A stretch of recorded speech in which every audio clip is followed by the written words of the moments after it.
everyone, welcome to Coffee with Changemakers. I'm Robin. And I'm Yoshi. On the Coffee with Changemakers podcast, we explore the stories of changemakers taking on some of today's biggest social and environmental challenges.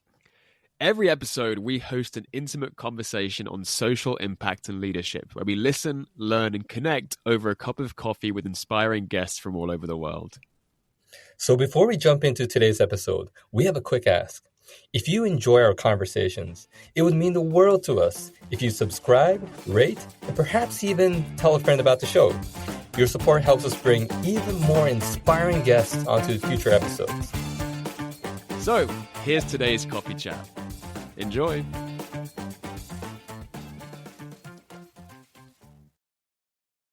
Hello, everyone, and welcome to Coffee with Changemakers. We're the podcast exploring the stories of young people around the world taking on some of today's biggest challenges.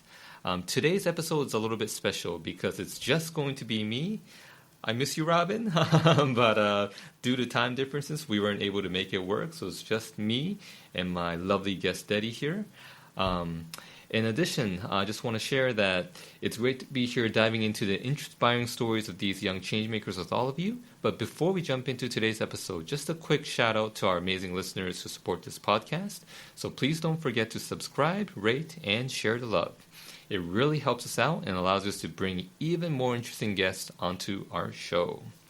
So today, we'll be speaking with Dedy Tien. Did I get that right? Okay, amazing.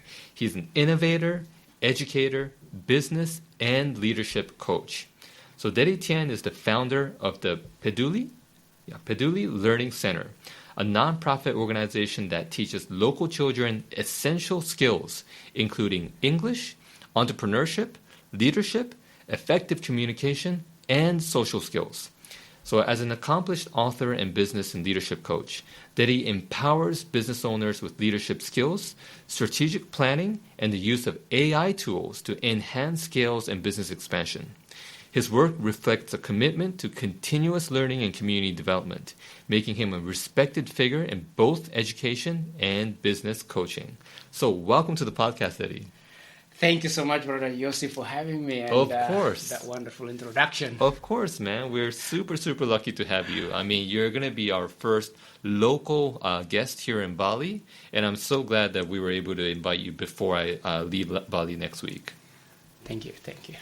Yeah, so let's just kind of start off with your background. You were sharing a little bit of your background with me before we turned this live, but yeah, could you tell me a little bit about your upbringing, your childhood, your history? Certainly, Brother Yossi. So I grew up in an environment where my parents would rather have seen me in the field, planting corn, than in the classroom, learning how to write and read. Yeah. So I grew up without the knowledge of how to write even my own name. Wow. So because it is a small village, yeah. right? If you're in Indonesia, you know that many islands in yes. Indonesia. So I was born into that an island that is very remote, far from everything. Okay. So we had no electricity. Funny enough, like when I discovered electricity when I came to the city, and then I look at the TV for the first time. Yeah. In my head, I was like, how could people fit into that small box they call TV? I was like, I think I was around 14. Wow. So, man, that's my background. That's where I came from, this place called Kupang. And, yeah, I grew up in that environment. However, I came in contact with great mentors. Okay. There's a man named Pak Made. He's Balinese. Okay. He was in army, and he taught me three things. He just exercise. That was the first thing. He encouraged me to do exercise, and then a little bit of English. Wow. He taught me English, and I was like, what is this? Like, because in that Kupang, there's no foreigner. Interesting. But because he was Balinese, and it's like, so he introduced me to English, and then he said one thing that influenced the decision that 7 years later, Yep. I actually took that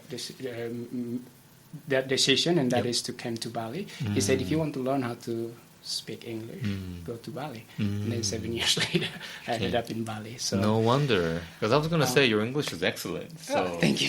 Yeah. Well, when I came to Bali, Yeah. the two words that I knew in English language were yes and no. No way. If you were to speak to me, Wow. and I would be like, look at you, like, yes, yes, Oh, no. no, yes. Wow. And then the guy would figure it out, like, this guy, he Wow. doesn't know what.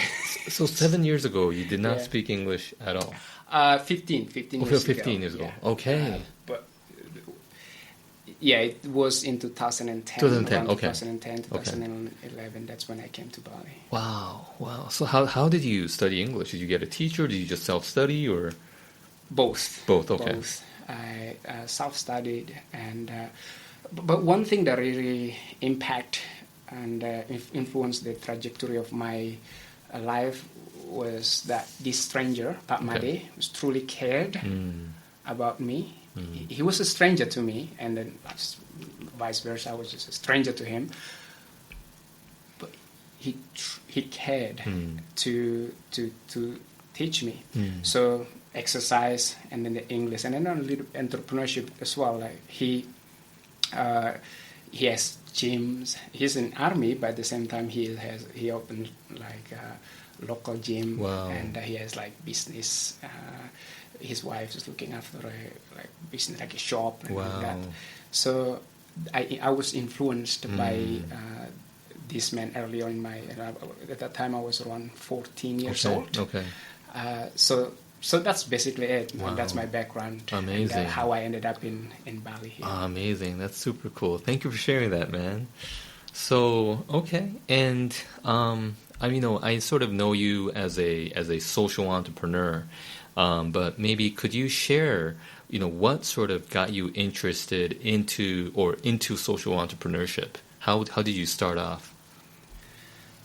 I'm a big believer in this one thing, and that is English language. Okay. I think let's face it, I wouldn't be here with you, brother Yossi, if it wasn't for English, right? Yep. So definitely. And that was the burning desire in me to give back in the form of teaching these kids, local kids, English. And a lot of business owners here also frustrated, most of them, because of the barrier in terms of the English. So then that is also the cost of the cycle of poverty, I realized, because and that's how I started Peduli Learning Center. So Peduli Learning Center, basically a school, a place where kids learn 5 things: English proficiency, entrepreneurship, effective communication, and social skills and leadership.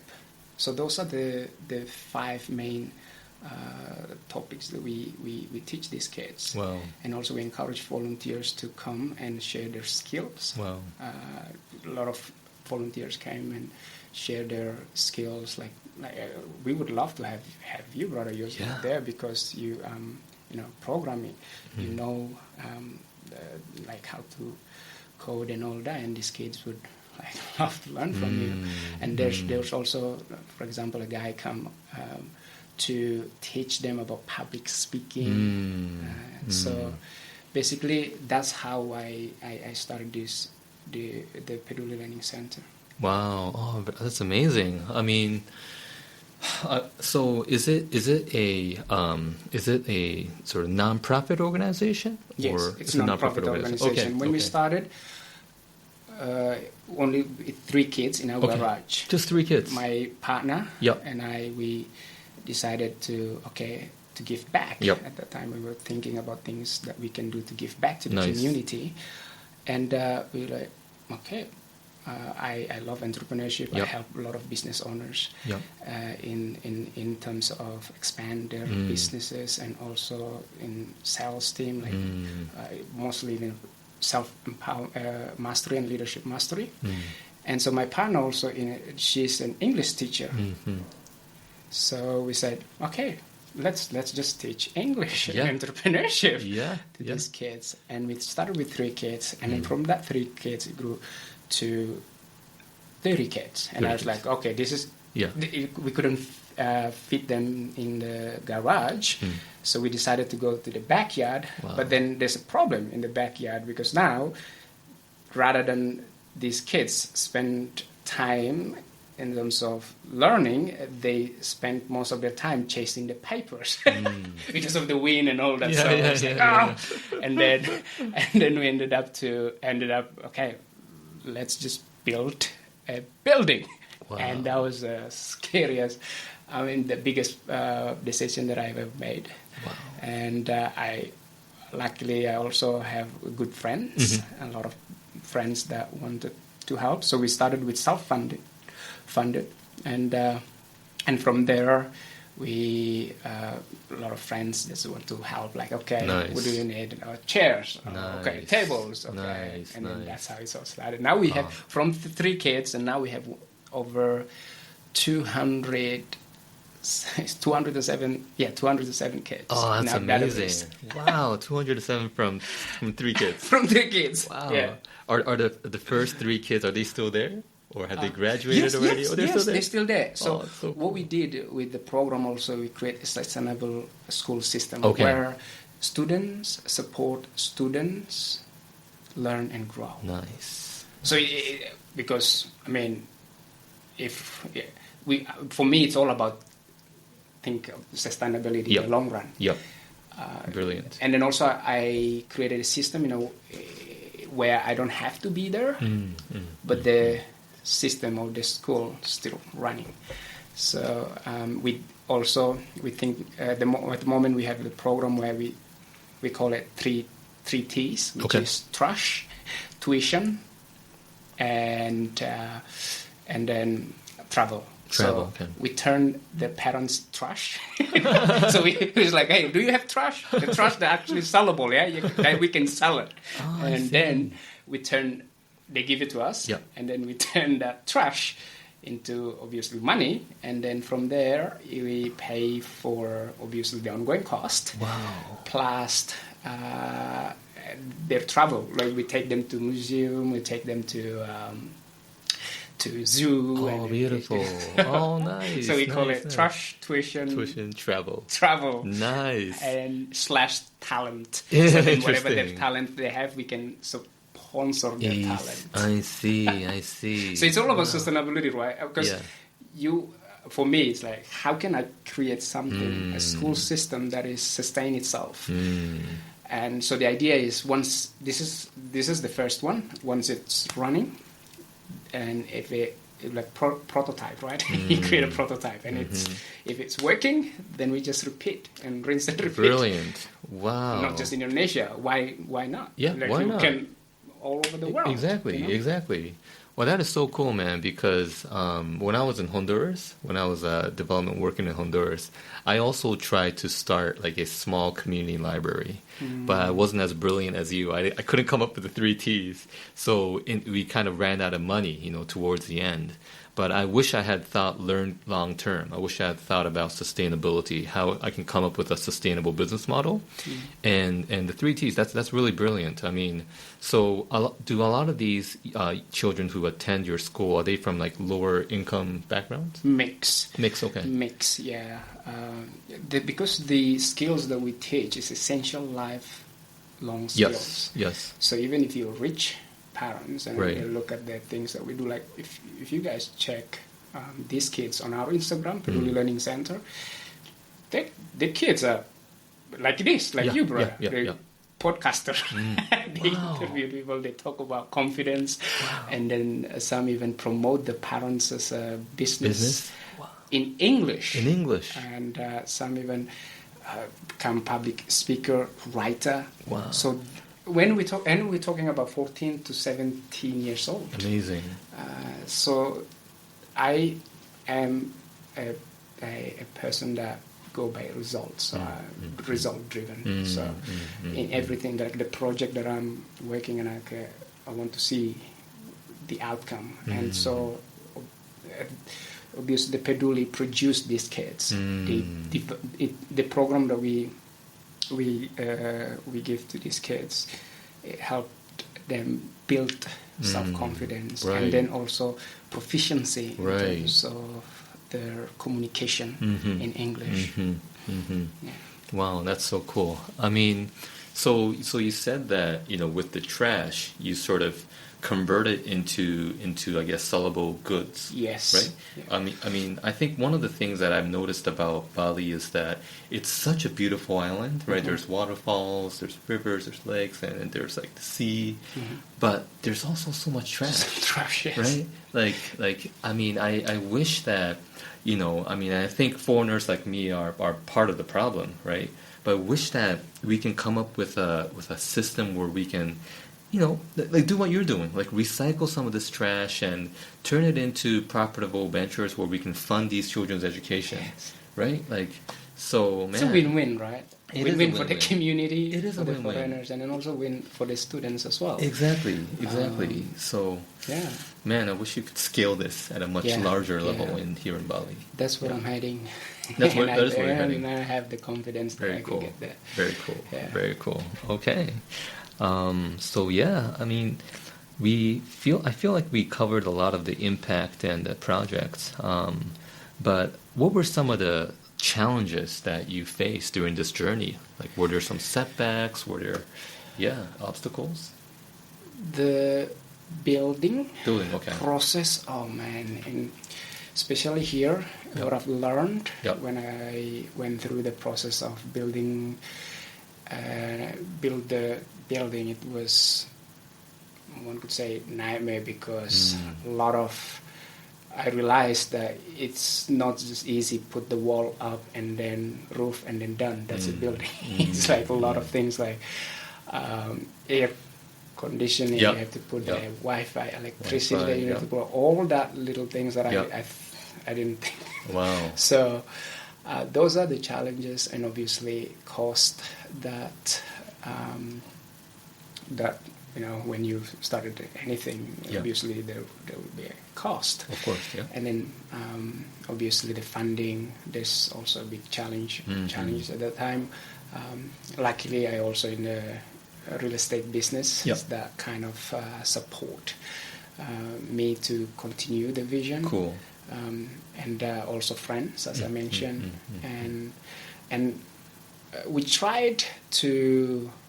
A friend of mine advised me on started an app called, it's an app or website called Patreon. Patreon, okay. Yeah, Patreon. So we're actually on Patreon at the moment, and the whole idea is to do 3 S's, to encourage people to share, which is share their skills, sponsor a child. So one child is as little as $10 a month. Okay. So that's kind of like an idea as well.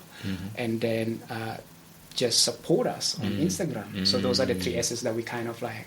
I mean, I love alliteration and acronyms, so I just use this S's and T's and letter M's. Very catchy, very easy to remember. Share, sponsor, and support us on social media. Wow. So we encourage people also to do that to overcome these challenges. Amazing. Do you have any throughout this journey, right? What was your highlight? Do you have like a specific story in mind, like maybe with one of your students, where you were like, man, I'm really glad that I did this. You know, I really changed this person's life. Yes, sure, Brother Yossi. So I remember specifically this Bayu. Okay. He came, and her mom actually brought him into the school. Okay. Holding onto his hands and then like, hey, I want to register my son, and I was like, okay, sure. And then usually we test them to see where they're at in terms of their English. We ask them 3 questions like, how are you? Yeah. What is your name? How old are you? That's it. Okay. And if they can answer that, great. Then we know where to put them because we have 4 rooms. And then once we know they can comprehend that questions, so we put, you in this room and then you in that room. So he couldn't say. He was like, excuse me. It's like in Bahasa. It's like, maaf aku tidak tahu. It's like, okay, sorry, I don't understand you. Huh. Okay, cool. Okay. All right.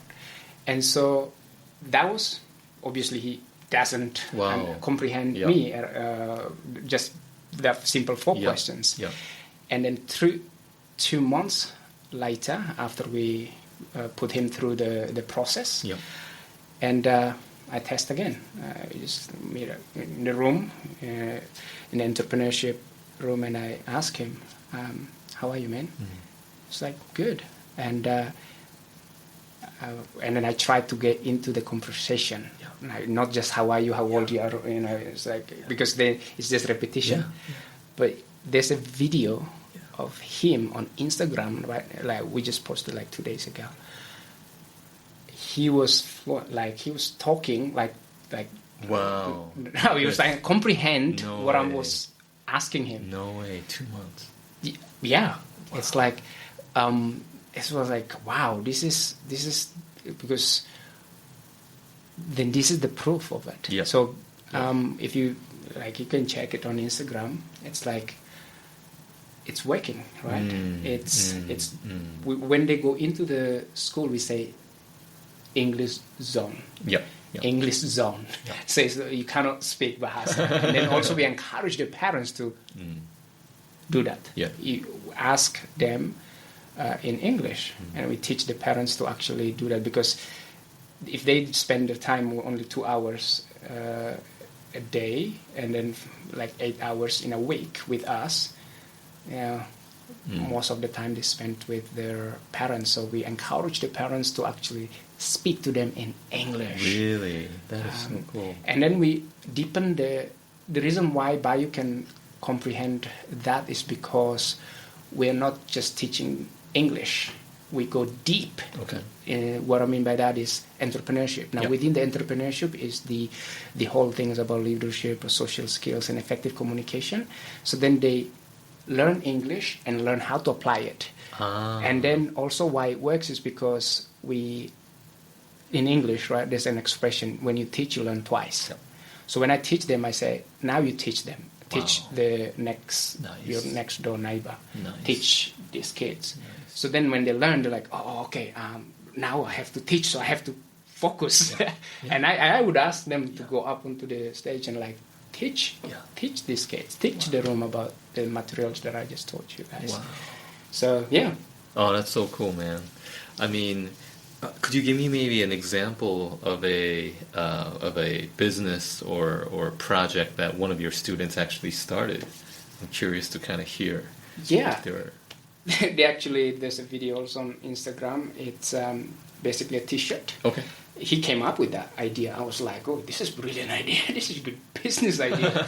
He said, hey, look, we can create a T-shirt with written words like thank you, but then equal terima kasih. So there was a Kartik was one of the volunteers. He was working with this student, Ardi, his name, and so he Kartik basically helping him because Kartik also in the world of business like this as well, so helping him to create that and make that into reality. And now we have T-shirt that's like a lot of beautiful words such as makasih equal thank you, peace equal damai, and beautiful words. So that's just one of the examples of many students that kind of like create their own thing. So all of this on Instagram, because we document it and we put it there. I was at a restaurant a couple of days ago, and then I learned that in Balinese, what's I miss you? In Balinese? Aku rindu. Aku rindu, yeah. Aku rindu kamu. If you sort of roughly translate it into English, it's you are missing part of me, right? Mm-hmm. Something like that. Something like that. Yeah. I thought that was beautiful. Good, man. I thought that was beautiful. So I would definitely buy a T-shirt like that. So you gotta send me a link later on. Wow, that's really cool. I mean, I'm sure you've been to like Warung Sika. Warung Sika, yes, the local, yeah. yes, yeah. Yeah, so guys, just Warung Sika is one of the mom and pop local restaurants that me and my coding buddies go to almost every week. They have delicious food. Shout out to the Warung Sika cooks there. But I thought it would be wonderful if maybe some of your students can collaborate with them and then come up with like local T-shirts, local merchandise for these Balinese mom and pop restaurants and shops. Yeah. Right? Because then you can like sort of promote these local brands while giving your students like experience in entrepreneurship. Yeah. Good idea. Okay, well we should definitely talk about that later on. Yeah. For sure. But okay. Yeah. Well, so I can obviously tell that you're super passionate and there's so much going on with you. But what gets you up in the morning? Like, what is your big why? What keeps you running?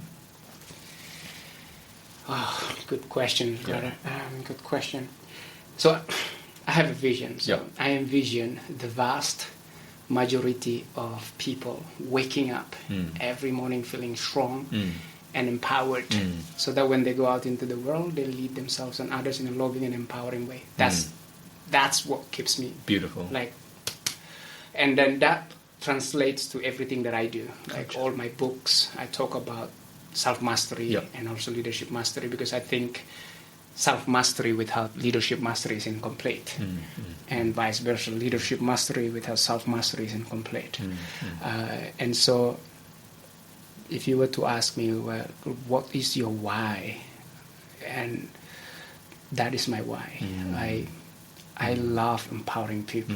I love talk about personal development. Like if you were to, with me, like if you have 3 hours, maybe more, I dive deep into this topic, bro. Like personal development is like, it gives me this, aliveness. I love talking about, leadership. Talk about, because when it comes to also leadership, what I realize is that if you lead someone that you pay, it's easy because you pay them, right?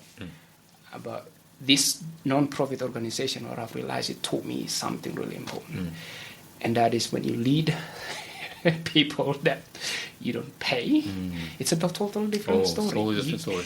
You have to develop your communication skills, your ability to influence, your ability to inspire, your ability, because for sure, man, and that's what I really love about starting this Peduli Learning Center, because I have to communicate the vision. I have to share the vision, and I have to learn how to communicate the idea in a effective way as well. So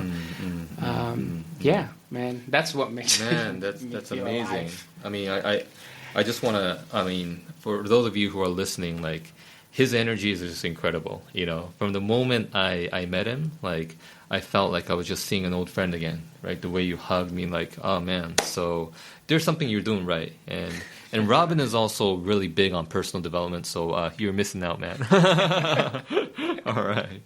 So perfect. I mean, now that we're on the topic of personal development, I kind of want to sort of, ask you about your personal growth throughout this journey. I'm sure that, was it 15 years ago when you first came to Bali? Yeah, you were a completely different man to the man you are today, right? Sure, So maybe can you share a little bit about that journey that you went through over the past 15 years, the good and the bad? Certainly, because of English and then education, I'm a big believer in education, self-education. So you educate yourself, learn, especially with the internet nowadays, man. That's how it all started for me. From there, long story short, I ended up in Perth, Australia, because of this connection network. I came in contact with good people and ended up work for a gym called Sunset Fitness here in Bali, and then ended up in Jakarta because of in the fitness industry, and studied in Australia with Australian Institute of Personal Trainers. Wow. I remember that clearly.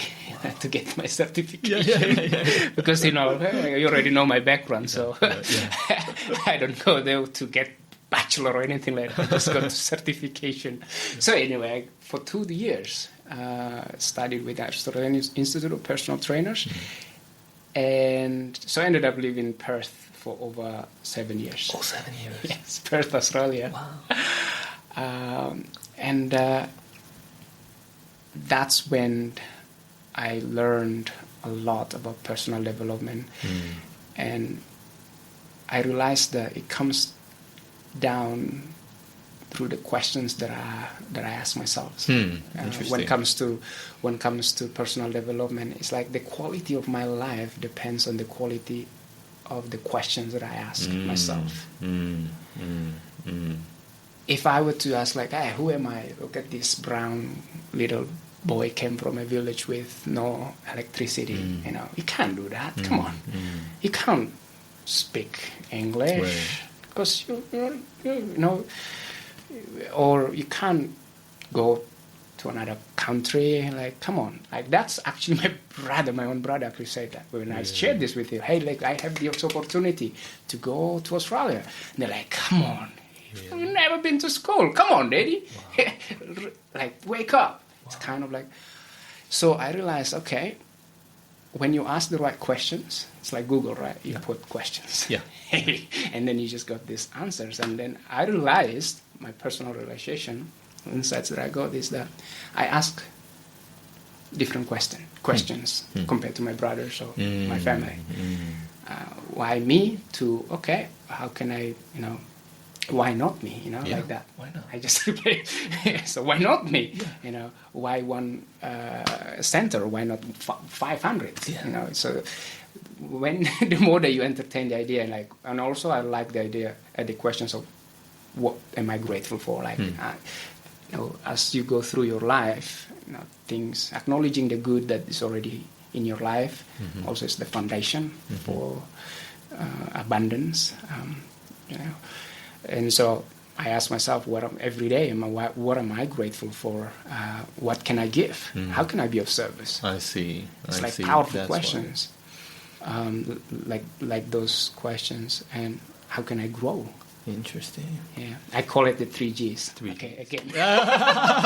Okay, now we have the 3 Ts. T's, 3 Gs, and then 3 S's. 3 S's. Oh man, we're gonna cover the entire alphabet. Come on, by the end of this. So 3 Gs: growth, gratitude, and gift. And gift. Wow. Growth, gratitude, and gift. Every day if you ask me, like, my personal development, those are my ritual. I keep on asking those questions. Wow. Read if I want to grow. Speak to people like you and ask questions, and so that I can grow. Yeah. I mean, this is obviously not in the script, but I kind of want to ask you now, like, dude, what's your morning routine? Do you have a morning routine? Yeah, I'm glad you asked. I would love to know. So, another 3 M's. I call it 3 M's. So the 3 M's is movement, okay, mindfulness, and mindset. Wow. So the first, I would get up and just move my body, tap, and then jumping jack, or just go for a run, just. Yep. And I would move, and then after that, would go into the mindfulness, meditate for 20 minutes. Nice. I don't know if you're familiar with Dr. Joe Dispenza's work, but his work by talking about quantum, go beyond what you can see, hear, smell, taste, and touch, the ability to go beyond the environment, your thoughts, and your body. It's spiritually speaking. So mindfulness, and then mindset. Mindset, this is where I would just go into the reading, whatever that I need to get done in terms of study. So, that's my morning routine. Wow. 4 till 5. Wait, 4 till 5? Yes. So 20 minutes, 20 minutes, 20 minutes. And then after 5, I'd go into the work mode. So basically at 8 a.m., I'm done. Like, my work's done. Like, and then after that, we just hang around with my friends and go and teach these kids and having a good time. You know what I mean? That is amazing. I get all my stuff actually, and usually I have clients, and then with the clients, I would put after 12 p.m. Okay. But yeah, and then sometimes I just write. I love writing and journaling. So that's my morning routine. So when you're done with your day, I wake up at 8 o'clock. Like Yoshi's waking up at 8 o'clock. Daddy's already done with his day. Oh I'm my done. God. Dude, Go and spend some time with the family. I'm embarrassed. I need to leave. I need to get out of here. Like, this guy's crazy. All right.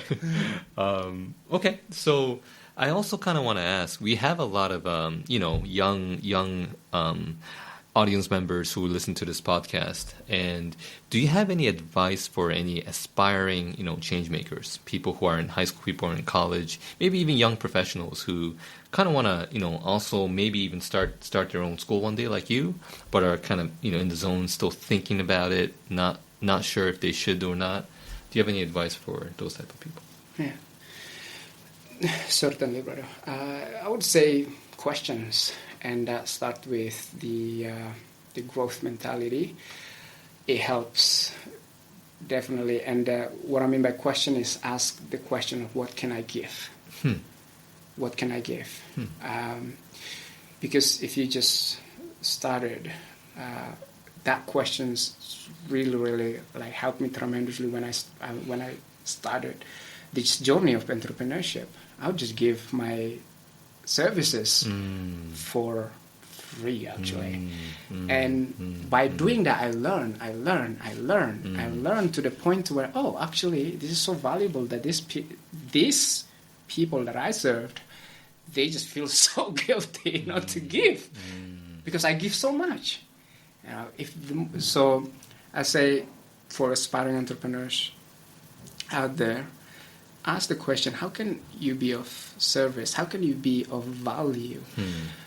Because your income actually depends on that one thing, the value that you add to the marketplace. Exactly. Because the marketplace doesn't really care whether you're black, brown, white. Yeah. No, it doesn't care. No. It cares only one thing, and that is the value that you bring into the marketplace. So, become man of value, I guess. Very cool. Very cool. Thank you so much, Dedy. All right. Well, let's see. So there are a couple other topics that I want to try to touch on. You sort of gave us a lot of great pointers about self-care. And I think earlier you started to sort of mention about some of your mentors. Maybe could you sort of dive a little bit deeper into the importance of mentors? Because that's actually something that I feel like I personally lacked early on in my career, and I think it would have made a huge difference in my life if I was able to identify, several mentors who had been in the trenches, gone through the things that I was about to go through, and had guided me, So who are some of your key mentors, and how have they provided guidance in your life? Robin Sharma. He's good man. Really, really good. But mentors in terms of not just through books and audiobooks, so it's not like personal, but nowadays with YouTube, with internet, you can access to a great mentors that actually they give, again, value, right? They give their resources for free if you want to learn. Like, honestly, especially with AI, artificial intelligence nowadays, like OpenAI, ChatGPT, generative AI, or everything that comes, is if you have the burning desire and you want to learn and you want to grow, ChatGPT can be your best mentors and brainstorm partner. Wow. You can just, like, that's one. I use ChatGPT a lot in terms of, I call it thought partner. Thought partner, okay. Thought partner. Okay. It's like in old days when I have an idea, I would go to my partner and my friend, and then I was like, hey, what do you think of this idea? And he would look at me and like, if he's negative person, you're like, hey, this is shit. Like, brother, you know? You know what I mean? Like, But now, if I go to ChatGPT, my thought partner, he would go, you know, like, okay, I actually tried this. I said, hey, I asked ChatGPT, is it okay if I call you partner? It's like, it's okay. It's okay. Really? You know what I mean? Like, you can have this kind of conversation with this. Wow. The world that you and I, brother Yossi, live now is, oh man, Yeah, it's crazy. So grateful to live in this Yeah. world where everything is just, it's on your palm. You just have to utilize it. Right. So yeah, Wow. mentors, like with internet, you can access to any mentors that you want. It's just a matter of questions of like, do you really want it? How bad do you want it? Wow. To learn. I actually kind of want to dive a little bit deeper into this topic of ChatGPT AI. Because I think it was a couple weeks ago here at BWork, where we're both recording this podcast, I was attending this workshop, and then one of the girls who was also attending this workshop said that she kind of treats ChatGPT as if it's her free counselor.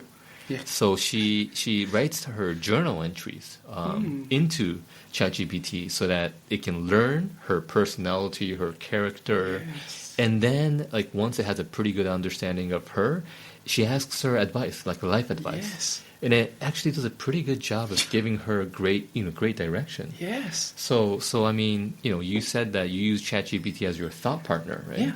I mean, how has it helped you? Like, what are some of the prompts that you ask ChatGPT? And can you share one or two stories or examples of how it has benefited your life? Certainly.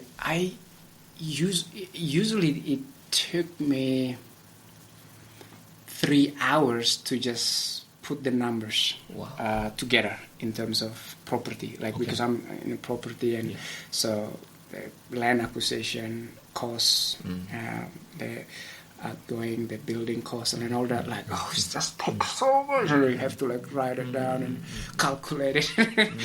So with ChatGPT, I would just say, write me a property plan, right?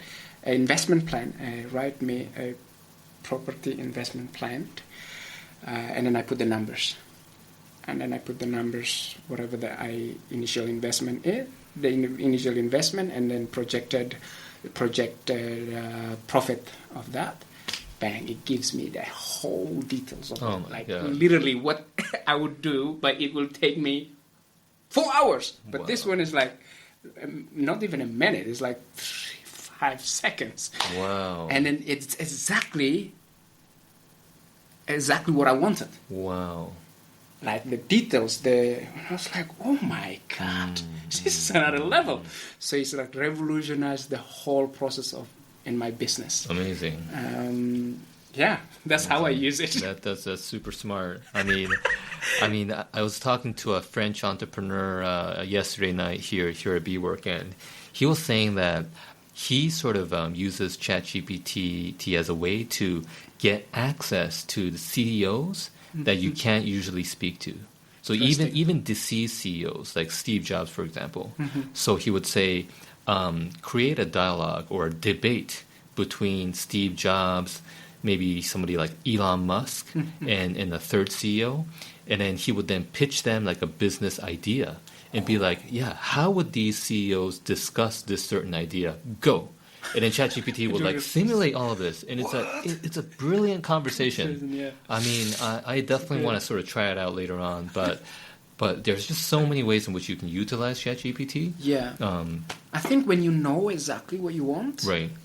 Again, it comes down to the question. Right? Exactly. Prompt is all about that. You write a statement, but at the same time, or requesting, but at the same time, when you are really clear with what you want. Man, in terms of my presentation, I do a lot of workshops. Usually, again, it takes me hours to just, to write this PowerPoint presentation. But I just give the GPT the main topics. And I'll just say, write me a PowerPoint presentation. And then, on this topic of featuring blah blah blah, and then I just put the topic on, and bang, that's my PowerPoint presentation, and I would just copy paste it onto my notes, and then I just copy paste it to my PowerPoint. There you go. Well, actually, I want to now tie this conversation back to the beginning, like back to your students now. Yeah. So, like, with the development of AI, right, ChatGPT, what do you think your students need to learn? What are the key skills that they're going to have to learn at your institution for them to be able to make an impact in this world, right? I mean, Indonesia is obviously a growing economy. There's so much opportunities. I can definitely feel it in the environment when I'm here. But I was wondering, like, are there? And I know you said that you sort of emphasize entrepreneurship as one of the key areas that you kind of focus on. But what do you think are some of the key sort of skill sets that young children, young kids here in Bali or elsewhere need today in order for them to remain relevant in the midst of all of this technological change and revolution? Learn how to put the right prompt into ChatGPT. Like, that's the best. Like, that's basically what I teach these kids. Okay. I teach the sentences to start with, write me or create this and that, and then I teach them, because that's basically the future, bro. Like, if you know how to work with AI, and the world, you're limitless. Exactly. And also, I introduced them how to, because AI, ChatGPT 4 now, it's you can create 4.0, whatever that is. Yeah. So I use that, and then also the one that generative AI now, where you can create image, you can also create. That's true. Like, I show them this, That's like true. how to use this. You have to keep up with it. So I would say teach them how to ask the right, or like a prompt. Like, basically, if you master that one thing, because ChatGPT like that, it's like whatever that you put in, it will put out what you put in, right? Yep. So Definitely. you only Definitely. it only smart. Definitely. Based It's as smart as you. as you. It's like Yeah. Exactly. yeah. If you put some stupid stuff into it, and then you just get some. Yeah. Interesting. Yeah. Interesting. All right. Well, now that we're kind of like coming to an end, what's next on the horizon for you? Like, do you have any exciting plans for either your school, your personal development program, or even real estate? Like, what are some of the things that excite you or that's coming up in your life, Dedy? Exciting project, Peduli. For Peduli, we plan to acquire this land just next to the building to Nice. To develop a place where the kids can do the 3Ms. At the moment, they can't really. They couldn't really do the 3Ms because of the space. Oh yeah. But we so the 3Ms, right? The movement. So they need to, like, we plan to exercise, so like basketball or tennis. Nice. So that's kind of like the nice, plan. nice. And then meditate there. So that's basically the one that I'm really excited about. Wow. We found it, but yeah, it's still into the details of signing the contract and so forth. So Wow. can't wait. When is it completed? I just reached out like literally this afternoon to the owner, and hasn't got back to me. But yeah, Hopefully soon. Hopefully soon. Hopefully yeah, soon. Hopefully soon. Amazing. All right, very cool. Well, I can't believe that this is coming to an end, but Dedy, that was an amazing conversation. Like, wow, I learned so much from you. So many acronyms. Acronyms. You know, I'm gonna have to listen. In fact, all the books that I've written, it's all in acronyms. Okay. Like leaders, I give you before you close, Brad, if you don't mind. So leaders: listen, empathy, authenticity, daring, encouragement, responsibility, and selfless. Wow. That's the key of being a good leader. Wow. Being a good leader, and it contained in that word leaders. I don't know. My brain is designed for acronyms. I don't know. Yeah. And then the last one, self-empowerment or self-mastery, is it contained in the word empower. Empower, energy, mindset, purpose, ongoing self-improvement, willingness, ethic, work ethic, matters, so resilience. So those are in the word empower. Beautiful. Wow. Well, I don't have anything more to add to that. I'm so glad that we interviewed you, Dedy. Thank you for the coffee chat. Although both of us are not drinking coffee today. It is kind of late at night, so please excuse us, guys. Excuse us, guys. I love coffee, though. But man, I'm definitely going to be coming back to Bali. And next time it won't be for the programming boot camp that I'm doing, so I have some time. And I would love to visit your school. Hopefully I can do a little, maybe lesson on Japanese or anything that I can teach. Yeah, man. Although my Japanese is terrible. But We'd love to have you. Thank you, man. Thank you, brother, for today. Let's hug it out, man. Thank you so much. Thank you. Yeah, thank you for having me. All right. Really appreciate it. So listeners, thank you for listening to today's episode. Be sure to subscribe, rate, and share. We'll be back with more stories of impact soon. And remember, coffee friends, the power to create change is in your hands. So keep leading the way, and we'll catch you in the next episode. Let's keep brewing change one cup of coffee at a time. Peace.